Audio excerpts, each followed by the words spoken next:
The social aspects of the coca plant deal with the medicinal coca and alkaloids of the different kinds of medicines. The first on the list is atropine.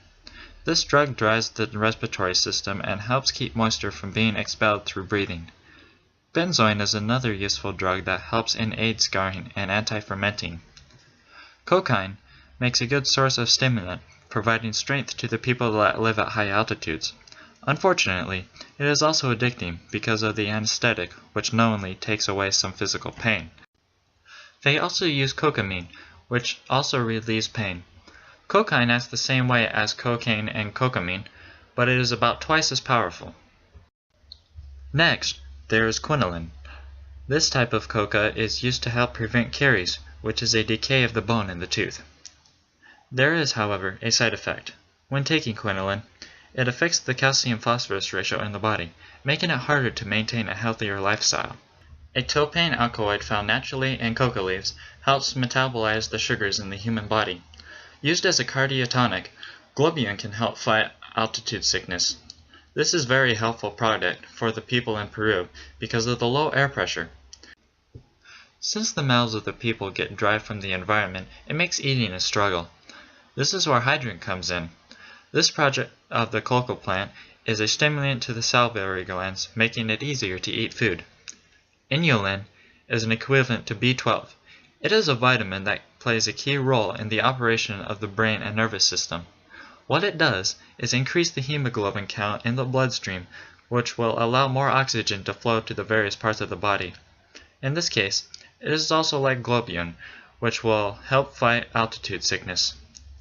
Papain, also known as Papaya paterinus, helps with aid scarring and digesting food.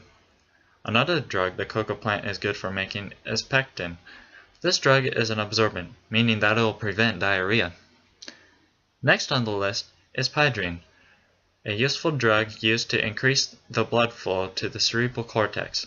In turn, it makes whoever takes the drug more alert. Lastly, there is represine. This helpful drug reduces arterial hypertension, thus putting the arteries in the human body under less stress. The country of Peru has been in a state of economic recession for nearly a decade and a half, and have been in $24 million of foreign debt for a decade. For the past 10 years, the majority of the population was underemployed or not employed at all, which meant that 52% of the population was under the poverty level. Although this has lowered to 35%, because Peru has experienced 8 straight years of economic growth due to one reason: a cash crop, coca. 1 hectare of mature coca plants can produce 1 ton of coca leaves per year. 300 pounds of coca leaves can produce 1 pound of cocaine, which can be worth up to $27,000 in the US, and Peru can produce 60,000 tons of coca leaves per year.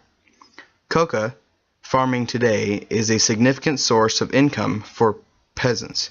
It accounts for 48% of the total net family income in the Permic River region. The refined product of coca leaves, or cocaine, equates to about $600 million in Peru's economy. But the government has started to enforce no longer producing coca due to the fact that there has been a 70% decrease in cultivation of coca leaves since 1995.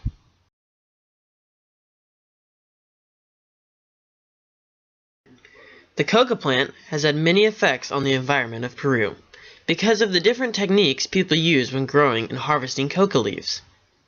Deforestation is where workers use a variety of different methods to clear large areas of forest so that they can plant their crops of coca plants quickly and effectively.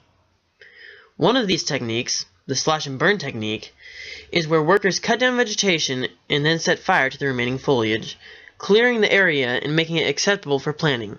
The ashes from the fire then act as a fertilizer for their crops, causing them to grow quicker.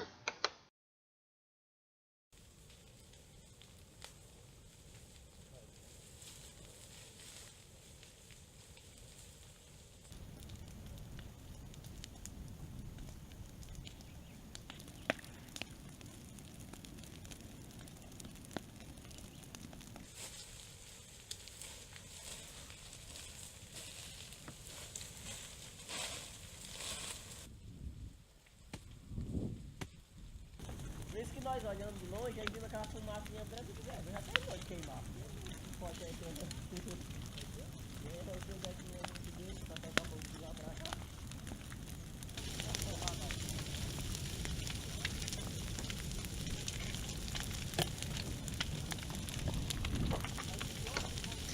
After workers have deforested a large area, coca is planted.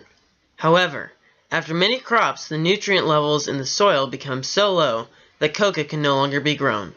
When this happens, the coca farmers leave the plantation with no concern for the environmental effects they've had on the area's environment. With no vegetation to protect it from the wind and rain, the plantation quickly begins to erode away, doing massive damage to the environment. Over time, fields will gradually lose their fertility if sufficient time isn't given for them to recover the nutrients the soil has lost from the last crop. There are many negative effects from this, but the worst of these is desertification, which is when the land becomes so infertile or low on nutrients that it can no longer support plant growth. The farmers think they have found a quick and easy solution to this problem by adding commercial fertilizers such as Tiodan, Cervidan, Malaysian, and Tamaron to the soil. With these, the farmers replace the nutrients being used by their crops. Unfortunately, chemical waste from these fertilizers leak into the soil. After the waste have been absorbed into the soil, rainwater collects them, and they are transferred into the rivers and streams, contaminating the whole water table in that area.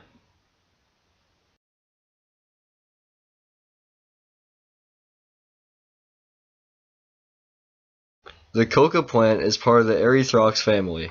It looks a lot like the blackthorn bush, which is a plant with long black thorns and blue berries. The coca plants are 7 to 10 feet tall. That is as tall as the eave on your roof. If the climate is permitting, the coca plant can bloom 4 times per year, with white flowers that will mature into red berries. The berries are drupeous fruit or a drupe. A drupe fruit is a fruit with a soft skin that covers an inner seed or pit, like a cherry. Coca leaves are used in Peru for religion and even medicine. Even though it was an important part of the culture in Peru, the United Nations Convention on Narcotics banned the leaves, giving countries 25 years to outlaw the practice of using the leaves. For centuries, the Andean people have brewed coca leaves and chewed them.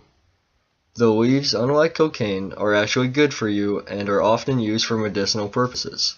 When the natives chewed the leaves, they could not just chew on them. They had to keep a wad of leaves in their mouth soaked in saliva, with wood ash or lime to help extract the alkaloids. They also used coca leaves for their religion.